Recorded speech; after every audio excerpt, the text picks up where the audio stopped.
Hello friends, सुमाटाक art and education में आपका स्वागत है। हम मध्यकालीन भारत का इतिहास पढ़ रहे थे, जिसमें आज हम देखेंगे भक्ति आंदोलन। दक्षिण में 8वीं सदी में महान दार्शनिक शंकराचार्य का जन्म केरल में हुआ। इनके पिता का नाम यानी शंकराचार्य के पिता का नाम शिवगुरु तथा माता का नाम आर्यम्बा था। शंकराचार्य ने बौद्ध धर्म के प्रभाव को समाप्त करने के लिए 8वीं शताब्दी में अद्वैतवादी दर्शन का प्रतिपादन किया। 8वीं शताब्दी में उसका दर्शन का प्रतिपादन किया अद्वैतवादी। शंकराचार्य ने अद्वैतवाद का दर्शन का प्रतिपादन किया था। शंकराचार्य के अद्वैत दर्शन के विरोध में वैष्णव आचार्यों द्वारा निम्नलिखित 4 मतों की स्थापना की गई। पहला, रामानुजाचार्य। संस्थापक देख लेते हैं, मत देख लेते हैं और संप्रदाय कौन से हैं। रामानुजाचार्य विशिष्टाद्वैतवाद श्री संप्रदाय। माधवाचार्य द्वैतवाद ब्रह्म संप्रदाय। वल्लभाचार्य शुद्धाद्वैतवाद रुद्र संप्रदाय। निम्बारकाचार्य द्वैताद्वैतवाद सनक संप्रदाय। भक्ति आंदोलन को दक्षिण के वैष्णव अलवार संतों और शैव नयनार संतों ने प्रसारित किया था। बंगाल में कृष्ण भक्ति का प्रतिपादन चैतन्य महाप्रभु, विद्यापति ठाकुर और चंडीदास ने किया। अब भक्ति आंदोलन के संत देख लेते हैं। रामानुजाचार्य। भक्ति आंदोलन के प्राचीनतम प्रचारक वैष्णव आचार्य रामानुज ने इनका दार्शनिक विवेचन विशिष्टाद्वैत है। रामानुजाचार्य का दार्शनिक क्या है? दार्शनिक दर्शन क्या है? मतलब दर्शन क्या है? विशिष्टाद्वैत। आगे है, विशिष्टाद्वैत का अर्थ है ब्रह्म अर्थात ईश्वर अद्वैत होते हुए भी जीव और जगत की शक्तियों द्वारा विशिष्ट है। आचार्य रामानुज का जन्म मद्रास चेन्नई के श्री पेरम्बदूर में 1017 ईस्वी में हुआ था।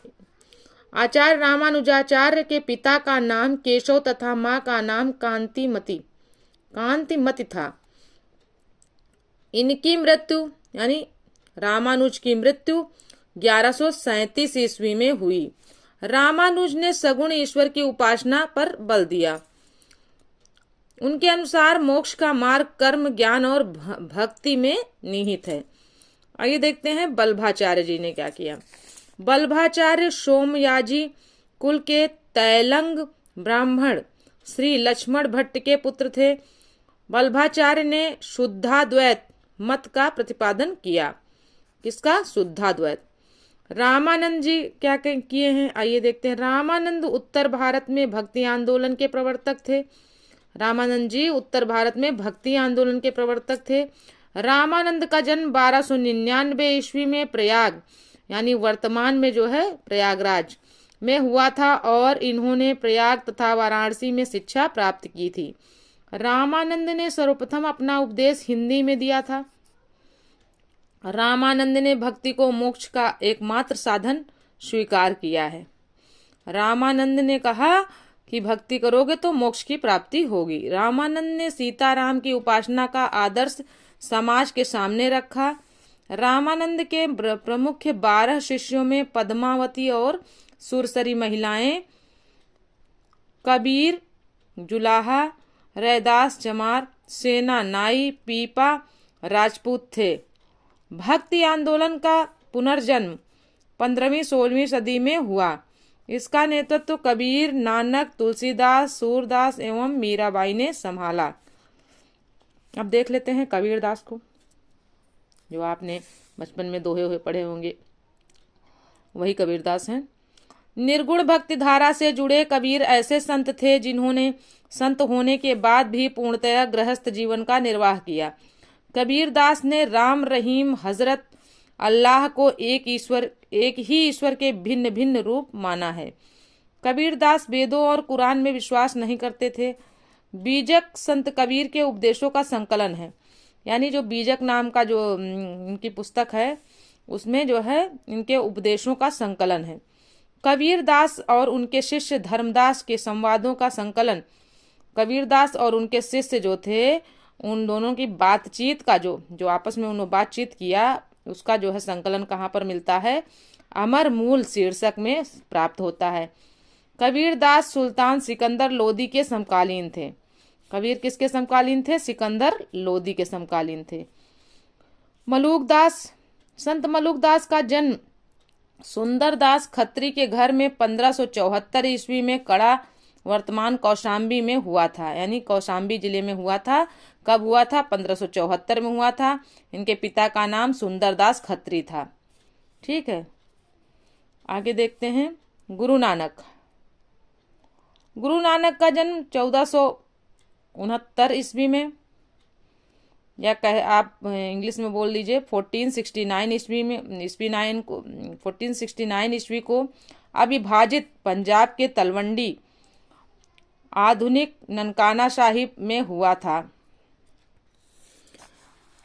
गुरु नानक के पिता का नाम मेहता कालू चंद खत्री तथा माता का नाम तृप्ता था। गुरु नानक 1469 से 1539 ईस्वी ने सिख धर्म की स्थापना की थी। नानक एक ईश्वरवाद में विश्वास करते थे तथा निर्गुण ब्रह्म की उपासना पर बल देते थे।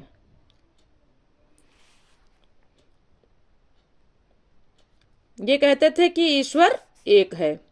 गुरु नानक ने गुरु का लंगर नाम से संयुक्त सामुदायिक रसोई की शुरुआत की थी। गुरु नानक सूफी संत बाबा फरीद से प्रभावित थे। गुरु नानक हिंदू मुस्लिम एकता के प्रबल हिमायती थे तथा दोनों धर्मों के आडंबर को त्याग कर सच्चाई पर बल देते थे। चैतन्य महाप्रभु देख लेते हैं।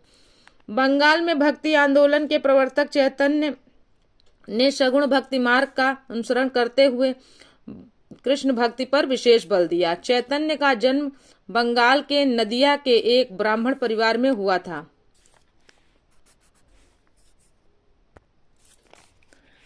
इन्होंने किसने? मतलब चैतन्य महाप्रभु ने संन्यास ग्रहण करने के पश्चात बंगाल से पूरी उड़ीसा चले गए। इनके बचपन का नाम निमाई था। किसके बचपन का? चैतन्य महाप्रभु के बचपन का नाम निमाई था। इन्होंने जाति पाति कर्मकांड छुआछूत आदि का विरोध किया। चैतन्य ने गोसाई संघ की स्थापना की। किसकी? गोसाई संघ की। और साथ ही संकीर्तन प्रथा को जन्म दिया। चैतन्य ने कृष्ण को अपना आराध्य बनाया तथा उन्हीं की भक्ति का प्रचार किया। आते हैं सूरदास पे। सूरदास कृष्ण भक्ति शाखा के कवि थे। सूरदास अकबर के समकालीन थे। सूरदास की सुप्रसिद्ध रचना सूरसागर में कृष्ण की कथा प्रस्तुत की गई है। सूरदास की अन्य रचनाएं साहित्य लहरी और सूरसारावली हैं। आइए देखते हैं मीराबाई। मीराबाई मेड़ता के रतन सिंह राठौर की इकलौती पुत्री थी। मीराबाई का विवाह राणा सांगा के बड़े पुत्र भोजराज से हुआ था। मीराबाई का जन्म 1498 ईस्वी में मेड़ता के कुदकी नामक ग्राम में हुआ था। मीराबाई हिंदू आध्यात्मिक कवयित्री थी जिनके भगवान श्री कृष्ण के प्रति समर्पित भजन उत्तर भारत में लोकप्रिय हैं। मीराबाई ने रैदास को अपने गुरु के रूप में स्थान दिया, यानी रैदास जी को इन्होंने अपना गुरु माना। मीराबाई ने 4 ग्रंथों की रचना की थी। ये ग्रंथ थे बरसी का मायरा, गीत गोविंद टीका, राग गोविंद, राग सोरठ।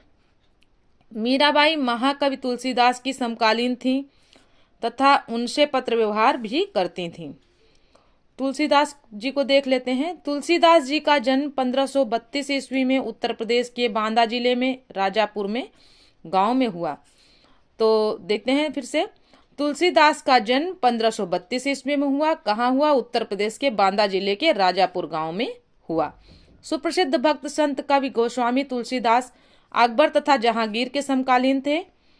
तुलसीदास ने अनेक ग्रंथ लिखे जिनमें रामचरितमानस तथा विनय पत्रिका सर्वोत्तम है। सबसे अच्छे हैं विनय पत्रिका और रामचरितमानस। अबुल फजल ने आईने अकबरी में इसका इनका नामोल्लेख किया है। तुलसीदास का मतलब। नामदेव। महाराष्ट्र में भक्ति आंदोलन को लोकप्रिय बनाने में नामदेव की महत्वपूर्ण भूमिका थी। नामदेव के गुरु ज्ञानेश्वर या ज्ञानदेव थे। नामदेव बरकरी संप्रदाय से संबंधित थे। नामदेव किस संप्रदाय से? बरकरी संप्रदाय से। भक्ति आंदोलन के संतों में नामदेव इस्लाम से अत्यधिक प्रभावित थे। नामदेव की रचनाएं अभंग के रूप में प्रसिद्ध हैं। इनके कुछ पद गुरु ग्रंथ साहिब में संकलित हैं। अब आइए देखते हैं रैदास जी के बारे में, जो कि मीराबाई के गुरु थे। रैदास जाति के चमार थे और काशी में निवास करते थे। ये रामानंद के 12 शिष्यों में से एक थे। इनके पिता का नाम यानी रैदास जी के पिता का नाम रघु तथा माता का नाम रघुबिनिया था। ये जूता बनाकर जीविका चलाते थे। इन्होंने रैदासी संप्रदाय की स्थापना की थी। किसने? रैदास जी ने। दादू दयाल का जन्म 1544 ईस्वी में अहमदाबाद में हुआ था। ये धुनिया जाति के थे। दादू के बचपन का नाम महाबली था। सांभर में आकर इन्होंने ब्रह्म संप्रदाय की स्थापना की। बाद में यह दादू पंथ कहलाया। अहमदाबाद में जन्मे दादू निर्गुण उपासक थे। दादू ने जात पात के भेदभाव का भी विरोध किया। दादू ने 1586 ईस्वी में आमेर में अकबर से मिले भी थे। दादू दयाल ने निपख नामक आंदोलन चलाया था। अब ये पूछा जाता है निपख आंदोलन किसने चलाया था? तो दादू दयाल ने चलाया था। अनभयवाणी और कमबेली इनकी रचनाएं हैं। आगे देखते हैं सूफी आंदोलन। इस्लामी रहस्यवाद को सूफी मत या सूफी धर्म कहा जाता है। सूफी शब्द की उत्पत्ति अरबी भाषा के सफा से हुई है, जिसका अर्थ है पवित्रता। अबुल फजल ने आईने अकबरी में 14 सिलसिलों का उल्लेख किया है। 14 सिलसिलों या रहस्यवादी संगठनों में चिश्ती, सुहरावर्दी, कादिरी, नक्शबंदी और सत्तारिया अधिक महत्वपूर्ण थे। सूफी विचारधारा के अंतर्गत जो लोग सूफी गुरु या पीर से शिष्यता ग्रहण करते थे उन्हें मुरीद शिष्य कहा जाता था। सूफी जिन आश्रमों में निवास करते थे उन्हें खानकाह कहा जाता था। सूफियों के धर्म संघ बासरा इस्लामी सिद्धांत के समर्थक और बेशरा इस्लामी सिद्धांतों से जुड़े नहीं से विभाजित थे। यानी जो बेसरा वाले थे वो इस्लामी सिद्धांतों से नहीं जुड़े थे और जो बासरा वाले थे वो इस्लामी सिद्धांत के समर्थक थे। अब है चिश्ती सिलसिला। सैयद मोहम्मद हाफिज के अनुसार चिश्ती भारत आने वाला प्रथम सूफी सिलसिला था। ख्वाजा मुइनुद्दीन चिश्ती ने भारत में चिश्तिया परंपरा की नींव डाली थी। ख्वाजा मुइनुद्दीन चिश्ती 1191 ईस्वी में 12वीं शताब्दी में गोरी की सेना के साथ भारत आया। उसके बाद ख्वाजा बख्तियार काकी, सुल्तान कुतुबुद्दीन ऐबक तथा मुल्तान तथा सुल्तान इल्तुतमिश के समकालीन थे। फिर से देख लेते हैं। उनके बाद ख्वाजा बख्तियार काकी, सुल्तान कुतुबुद्दीन ऐबक तथा सुल्तान इल्तुतमिश के समकालीन थे। शेख फरीदुद्दीन गंज ए सकर चिश्ती सिलसिले के सूफी संत थे जो बाबा फरीद के नाम से प्रसिद्ध थे। बाबा फरीद की कुछ रचनाएं एवं विचार सिखों के धर्म ग्रंथ आदि ग्रंथ में संकलित किए गए हैं। ये बलवन के दामाद थे बाबा फरीद।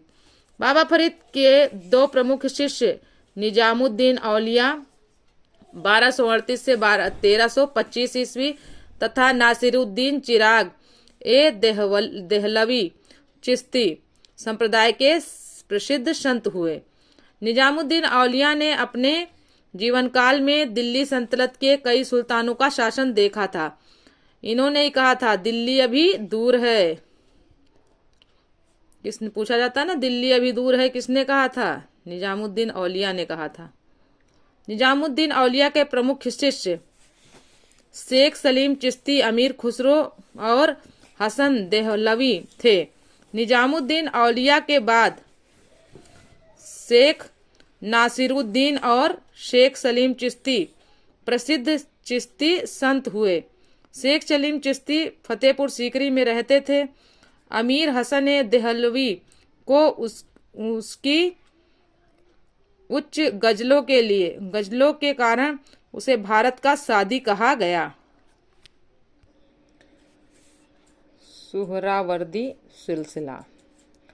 सुहरावर्दी सिलसिला की स्थापना अब्दुल नजीब अल सुहरावर्दी ने किया था। अब्दुल नजीब अल सुहरावर्दी ने किया था। बगदाद के शिक्षक शिहाबुद्दीन सुहरावर्दी इस सिलसिला के संस्थापक थे। भारत में इस संप्रदाय का प्रचार प्रसार उनके शिष्य जलालुद्दीन तबरीजी और बहाउद्दीन जकारिया तथा हमीद उद्दीन नागौरी के द्वारा हुआ। सहरुद्दीन आरिक, सैयद जलालुद्दीन, खुर्स जलालुद्दीन तबरीजी और बुरहान आदि सुहरावर्दी संप्रदाय के प्रमुख संत थे। फिरदौसिया सुहरावर्दी संप्रदाय की एक शाखा थी। फिरदौसिया क्या थी पूछा जाता है। फिरदौसिया क्या थी? सुहरावर्दी संप्रदाय की एक शाखा थी। अब जाते हैं कादिरी सिलसिला। अब कादिरी सिलसिला में क्या है? कादिरी संप्रदाय के प्रवर्तक बगदाद के शेख अब्दुल कादिर जिलानी थे। भारत में इस सिलसिले की शुरुआत सैयद मोहम्मद जिलानी और शाह नियामत उल्लाह से हुई। कादिर संप्रदाय के सबसे प्रसिद्ध संत शेख मीर मोहम्मद या मियां मीर हुए। मुगल बादशाह शाहजहां का पुत्र दारा शिकोह कादिरी सिलसिले का अनुयायी था। आगे देखते हैं नक्शबंदी सिलसिला। नक्शबंदी सिलसिला की स्थापना ख्वाजा बहाउद्दीन नक्शबंदी ने की थी और नक्शबंदी सिलसिला के प्रमुख नेता ख्वाजा बाकी बिस्मिल्लाह कह दिया था मैंने, फिर से सुन लीजिए। ख्वाजा बाकी बिल्लाह काबुल से दिल्ली आए थे। ख्वाजा बाकी बिल्लाह के शिष्य शेख अहमद सरहिंदी नक्शबंदी सिलसिले के प्रसिद्ध संत हुए। शेख अहमद सरहिंदी मुगल बादशाह अकबर के समकालीन थे। शेख अहमद सरहिंदी ने अकबर की उदार नीतियों का विरोध किया। नोट: नक्शबंदी सिलसिला संगीत का विरोध करता था।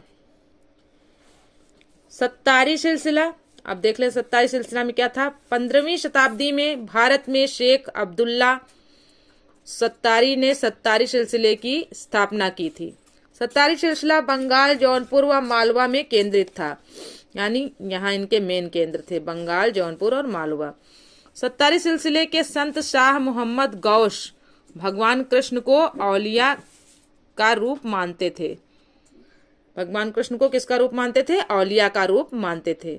नोटेड पॉइंट में देख लेते हैं। प्राणायाम एवं यौगिक क्रियाएं नक्शबंदी को छोड़कर प्रायः सभी सूफी संप्रदायों ने स्वीकार किया था।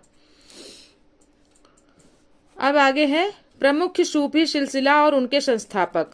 देख लेते हैं कौन सा सिलसिला संप्रदाय है और संस्थापक कौन कौन से हैं। चिश्ती संप्रदाय था। ख्वाजा मुइनुद्दीन चिश्ती मतलब इसके संस्थापक थे। सुहरावर्दी के अब्दुल नजीब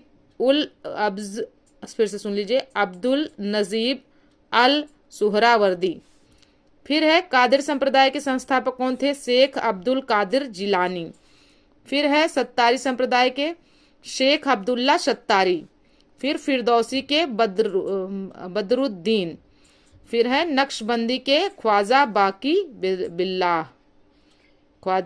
बिल्लाह। आगे देखते हैं सूफी संत और उनकी उपाधियां। अब कुछ सूफी संत थे जिन्होंने कौन कौन सी उपाधियां धारण की थी, देख लेते हैं। ख्वाजा कुतुबुद्दीन बख्तियार काकी, कुतुब उल अफ्ताब, कुतुब उल अफ्ताब की उपाधि धारण की थी इन्होंने। शेख हमीदुद्दीन नागौरी ने सुल्तान तारिकिन की उपाधि धारण की थी। शेख निजामुद्दीन औलिया ने महबूब ए इलाही या फिर सुल्तान उल औलिया की उपाधि धारण की थी। किसने? शेख निजामुद्दीन औलिया ने। शेख सिराजुद्दीन उस्मानी ने आईना ए हिंद की उपाधि धारण की थी। शेख नासिरुद्दीन महमूद ने चिरागे देहलवी की उपाधि धारण की थी। शेख सलीम चिश्ती ने शेख उल हिंद की उपाधि धारण की थी। अब्दुल कादिर जिलानी ने पीरान ए पीर या फिर महबूब ए सुभानी की उपाधि धारण की थी। शेख अहमद सरहिंदी ने मुजद्दिद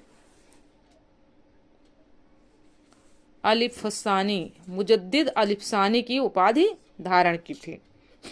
फ्रेंड्स, ये वीडियो यहीं तक था, पर वीडियो को समाप्त करने से पहले आइए कुछ जो है बॉक्सेस में चलते हैं जहाँ पर कुछ क्वेश्चंस हैं। उन क्वेश्चंस के आंसर जो है आपको देने हैं या फिर देखते हैं क्वेश्चंस। फ्रेंड्स, पहला क्वेश्चन ये है, देख लेते हैं। रामानुजाचार्य ने किस मत का प्रतिपादन किया था? तो फ्रेंड्स फिर से देख लेते हैं, मोबाइल में थोड़ी सी प्रॉब्लम थी। रामानुजाचार्य ने किस मत का प्रतिपादन किया था? तो अभी मैंने आपको इस वीडियो में बताया, फिर भी मैं बता देती हूँ, विशिष्टाद्वैत का। ठीक है, अगला क्वेश्चन देखते हैं। फ्रेंड्स, अगला क्वेश्चन ये है, कबीर और उनके शिष्य धर्मदास के मध्य संवादों के संकलन का शीर्षक क्या था? तो संवादों के संकलन का शीर्षक जो है शीर्षक क्या है? तो जो शीर्षक जिस शीर्षक में जो है बातचीत उन्होंने की थी उसका नाम था अमर मूल।